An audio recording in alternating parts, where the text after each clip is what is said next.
जी बच्चों जी अस्सलाम वालेकुम।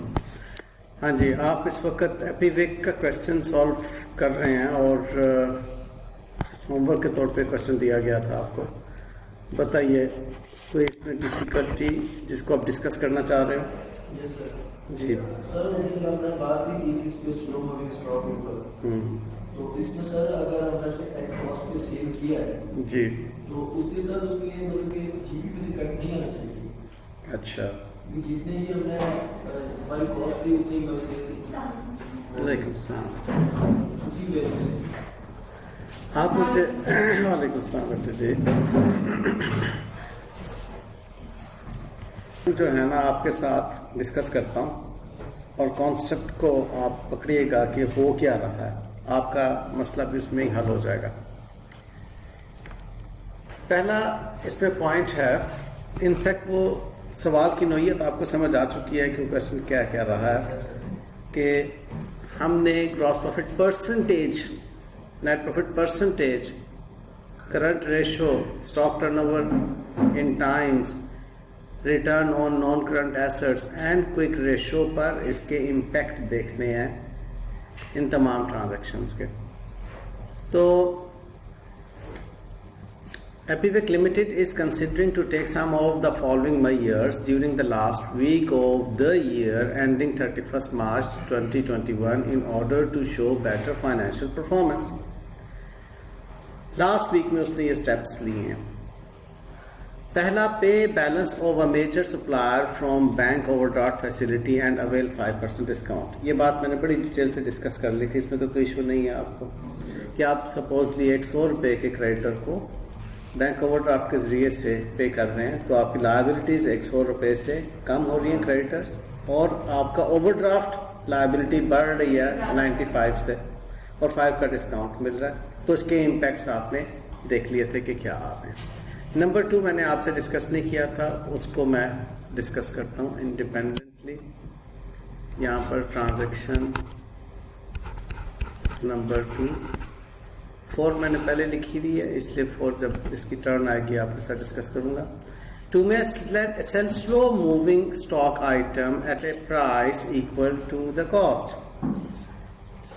अब यहां पर आपने एज्यूम ही करना है ना, आप एज्यूम कर रहे हैं कि उसकी कॉस्ट जो है वो 100 रुपीज है, ओके, और सेलिंग प्राइस भी आपने 100 ही रखी।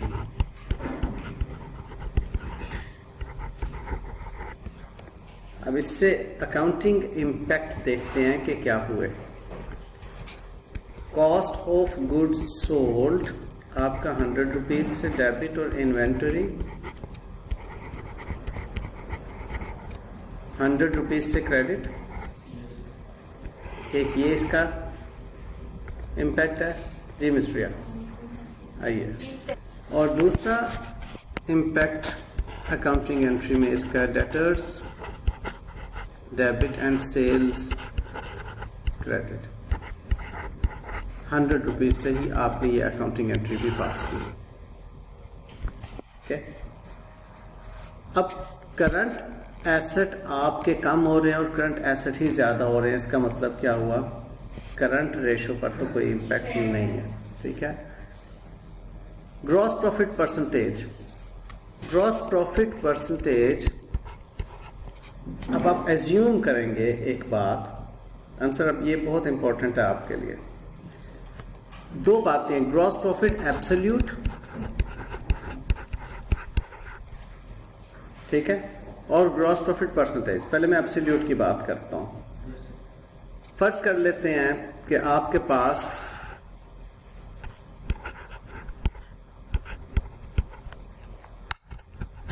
Gross profit absolute and gross profit percentage, इन दोनों की बात मैं करने जा रहा हूं आपसे। फर्ज कर लेते हैं जी आपके पास सेल्स पहले थी 150 के हिसाब से और कॉस्ट ऑफ गुड्स सोल्ड आपकी थी 100 अर्लियर सिचुएशन। आपकी जो ग्रॉस प्रॉफिट की एब्सोल्यूट अमाउंट थी वो 50 थी। और percentage gross profit on sales जो है वो 33.33% था, ऐसे था। ये अर्लियर सिचुएशन थी।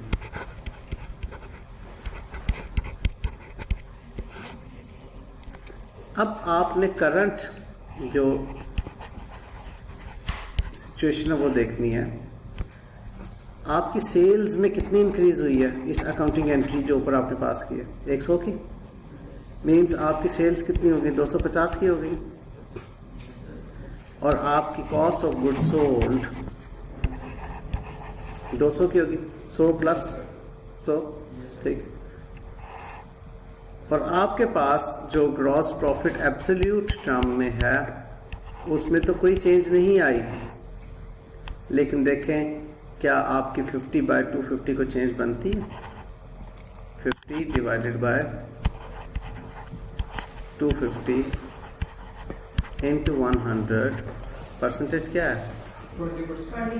20%। तो बताइए कि आपका ग्रॉस प्रॉफिट परसेंट फॉल किया या नहीं? पहले आपका क्या था, कैसे कैलकुलेट हुआ था? 50 डिवाइडेड बाय 150 इंटू 100। समझ में आती है बात? अगर आप एब्सोल्यूट की बात करेंगे तो एब्सोल्यूट में कोई चेंज नहीं आई,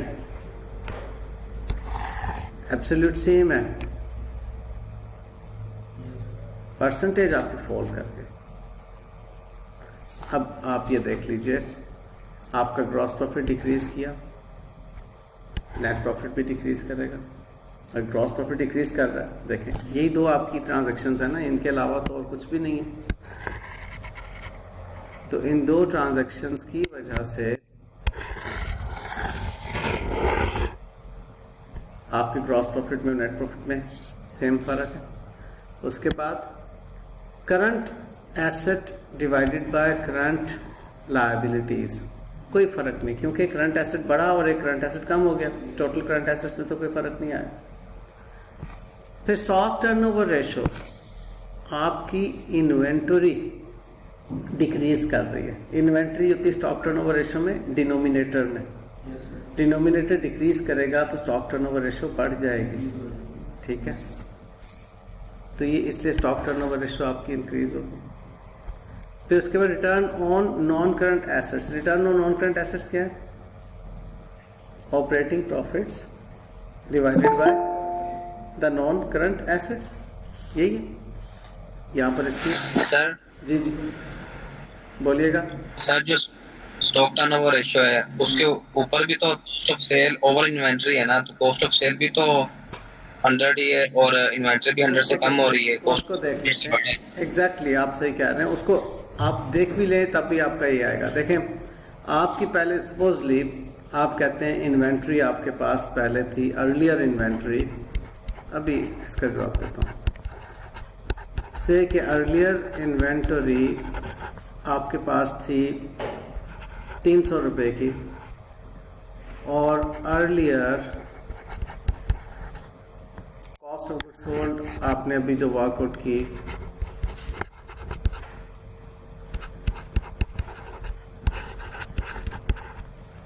वो आपके पास थी 100 की। तो आपका स्टॉक टर्नओवर रेशो 100/300 क्या आ रहा था? अगर आपने इसको देखना है तो आपका 0.33 आ रहा है, 0.33। अब आपकी करंट पोजीशन क्या है? Current cost of goods sold अब आपकी 100 से बढ़ के 200 हो गई है, और 100 रुपये की इन्वेंट्री आपकी आउट हो गई है। आपकी करंट इन्वेंटरी आपकी 100 से कम होके 200, तो क्या आती है जी? डिवाइडेड बाय 1 आती है। तो बताइए इंक्रीज हुई है? ठीक है बेटे जान, इंक्रीज इन इन्वेंट्री या स्टॉक टर्नओवर रेशियो।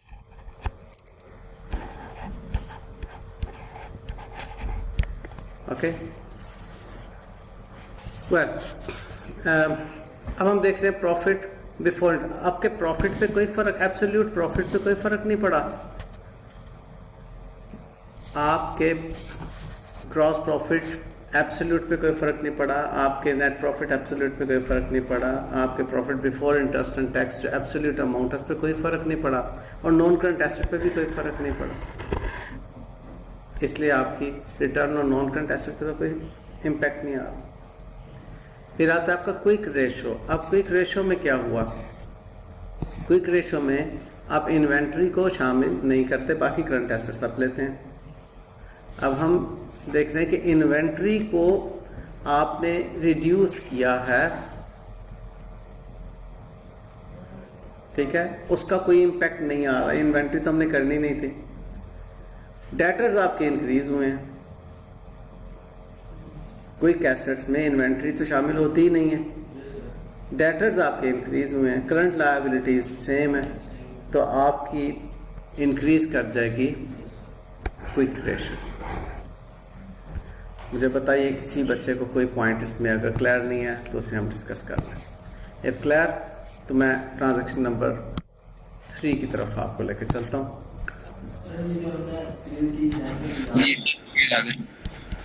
जी बेटा, इसमें ऐसे भी तो हो सकता था कि जो कंपनी पहले से सेल्स और कॉस्ट की इक्वल चल रही हो। नहीं बेटे, ऐसा अगर ऐसा ही आप सोच रहे हैं तो इसका मतलब पहले ग्रॉस प्रॉफिट 0 था, ठीक है, अभी भी ग्रॉस प्रॉफिट 0 है।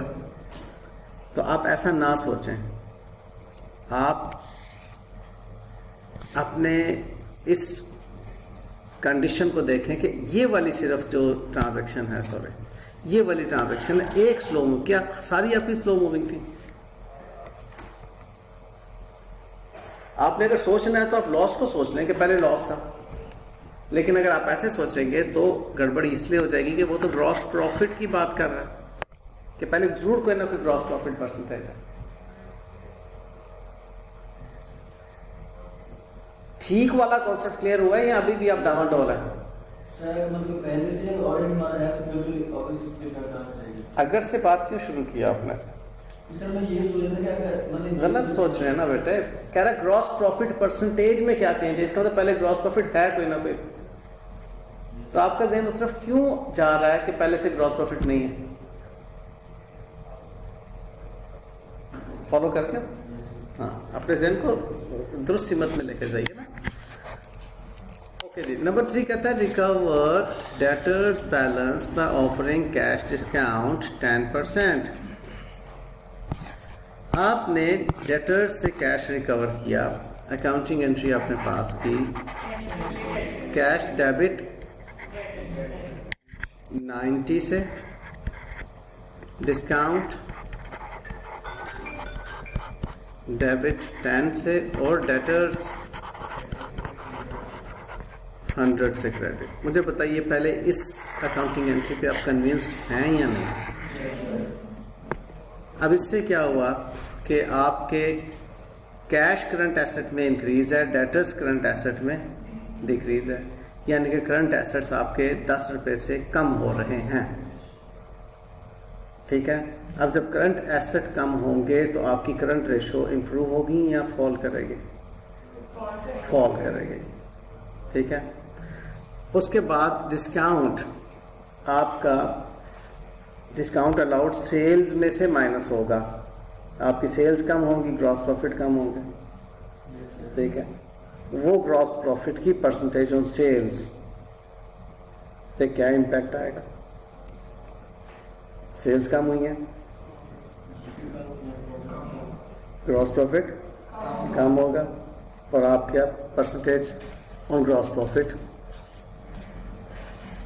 उसके बाद नेट प्रॉफिट भी, जो ग्रॉस प्रॉफिट की डिक्रीज है वही नेट प्रॉफिट की डिक्रीज है, ठीक है। ये करंट रेशो भी मैंने डिस्कस कर लिया। स्टॉक टर्नओवर रेशो कोई इम्पैक्ट है ही नहीं, ना कॉस्ट ऑफ गुड्स सोल्ड पे है ना इन्वेंट्री पे है, ठीक है। उसके बाद return on non current assets, आपके प्रॉफिट्स डिक्रीज हुए हैं, ग्रॉस प्रॉफिट डिक्रीज हुआ ना, profit before interest and tax भी डिक्रीज होगा। क्विक रेशो में डेटर्स आते हैं, कैश आता है, तो कैश और डेटर दोनों क्विक रेशो को भी रिड्यूस कर रहे हैं। ठीक है, आपका अल्टीमेटली 10 से रिड्यूस हो रहा है, तो वो भी आपके रिड्यूस हो गए। बात समझ में आती है? ठीक, नंबर 4 पे आ जाइए, हमें ये बातें क्लियर है। Number 4, offer extended credit terms of 90 days which would increase sales at existing margin. Margin percentage of gross profit on sales को कहते हैं। कहता है पिछली मरतबा आप जिस भी मार्जिन पे काम कर रहे थे उसी मार्जिन पे आप अभी चीज़ें सेल कर रहे हैं। आपने सिर्फ ये किया है कि आपने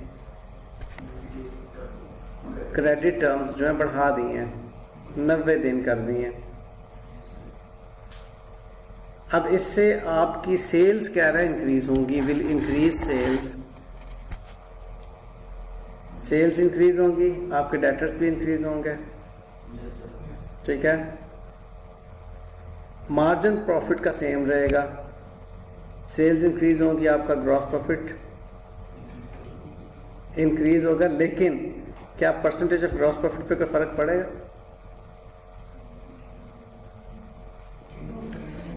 नो सर। जी नो। नहीं, शाबाश। देखो अर्लियर सिचुएशन क्या है आपकी? अर्लियर सिचुएशन है आप 20%, अब आपको अज्यूम ही करना है ना, 20% मार्जिन पे काम कर रहे हैं, यानी कि 400 रुपए की चीज 500 में बेचकर 100 रुपए का प्रॉफिट आपको मिल रहा है। आपने जो इंक्रीज किया उसकी वजह से अब आपका ग्रॉस प्रॉफिट मार्जिन चेंज नहीं हुआ, लेकिन सेल्स चेंज हो गई। मुझे बताइए क्या सेल्स चेंज हुई?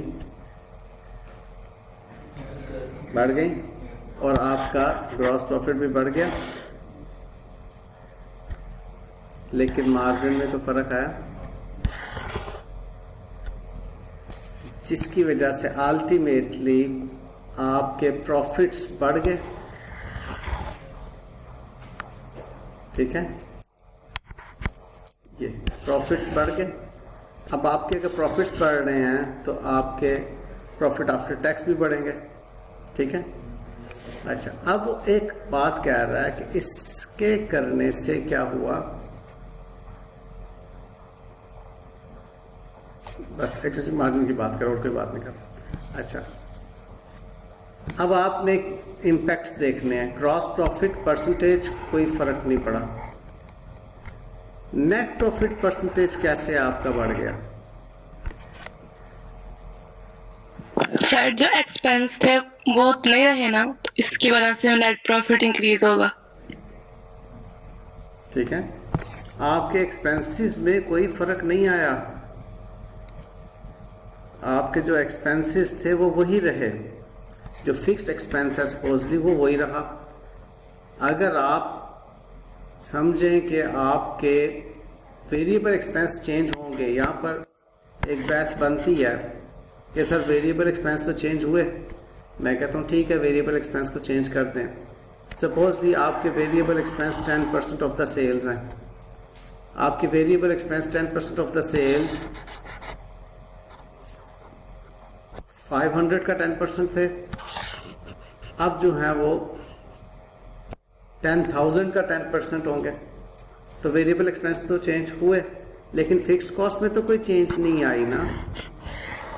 तो जब फिक्स्ड कॉस्ट में कोई चेंज नहीं आएगी तो आपका नेट प्रॉफिट जो है उसकी percentage on the sales increase कर जाएगी। बात को फॉलो किया?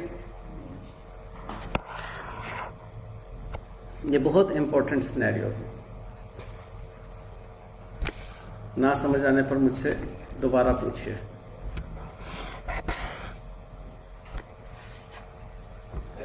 वेरिएबल बेटे जान वेरिएबल एक्सपेंस तो आपने शामिल किया ना 50 और देखे ना, आप कह रहे हैं कि 10% ऑफ सेल्स था वेरिएबल, आपने एज्यूम ही करना है ना, 1% कर लो, 10% कर लो, 50% कर लो, 100% कर लो, वट एवर, आपका वेरिएबल एक्सपेंस जो है वो सेल्स के बढ़ने से बढ़ रहा है, बढ़ा दिया, ये वेरिएबल एक्सपेंस आपका बढ़ गया। फिक्स्ड एक्सपेंस आपका जितना था उतना ही रहा।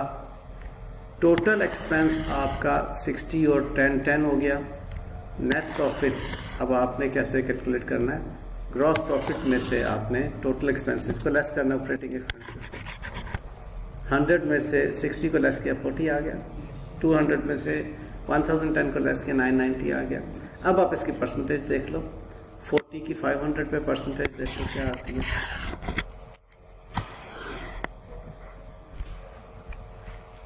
और 990 की 10,000 पे परसेंटेज देखो क्या आती है।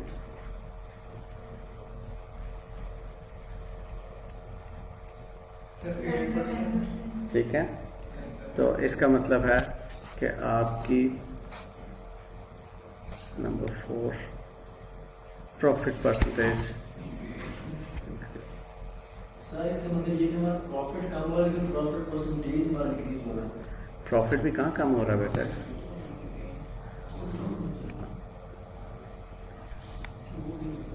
आपके सामने मैंने बड़ा डिटेल से ये सिनेरियो लिखा है, आप अपने आप को इसमें सेटिस्फाई करें, फिर मैं आगे चलता हूँ